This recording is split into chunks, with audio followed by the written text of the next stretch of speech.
ကျွန်တော်တို့ကိုကြီးကတော့အပင်လေးဖြဲနေပါတယ်ပင်လေးစိုက်ပြီးတော့အပင်အားစေးဖြေဖို့အတွက်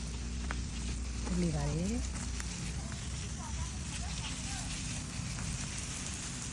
ဒီမှာပင်စိမ်းတွေထိုက်တာနော်ပင်စိမ်းပင်စိမ်းရောပင်စိမ်းမုံကြီးရွက်ဒီနေ့တို့အားကြီးမှာအားကြီးခဲ့ရမယ်စိမ်းရောက်အပင်အားကပန်းပွင့်အတီးအားစေးရစေးဖြဲမယ်မာဒီဒါကအင်းကြီးပြင်နေမှာခုစင်လည်းပြီးသွားပြီခုစင်ဝေးရနေရိုက်ပြမယ်ခုစင်လည်းပြီးသွားပြီ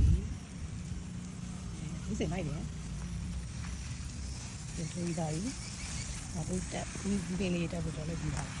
ဒါတခွားပင်တခွားပင်ဒီကမှာဘူးပင်ဒီမှာဘူးပင်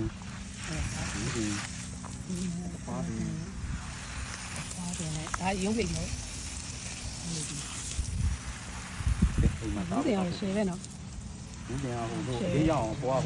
အပြားလဲမိုးလို့ရတယ်တယ်နော်အပြားမျိုးဟိုလိုစမ်းစိတ်ထားပြီးမိုးရတဲ့ပုံမှာဒါပြီးမိုးလို့ရတယ်အကာတခါလေးပြီးသွားတာပေါ့အောက်မှာပေါင်ဆွဲပြီးတော့လေဟုတ်ဒီမြက်တွေကိုမြက်ပင်ကြီးကိုတက်မယ်မြက်တက်ပြီးနဲ့တက်ပြီးတော့လို့ရှိရင်အဲ့ဒါအောက်မှာပေါင်ဆွဲပြီးတော့ဒီပင်တွေရွှေ့လို့ရ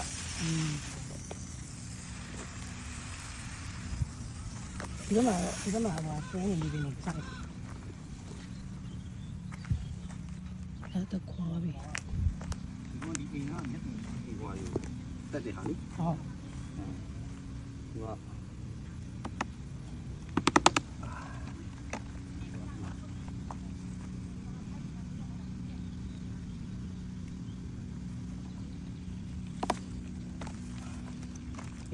ကတပိရှင်နေ the we and plus press clean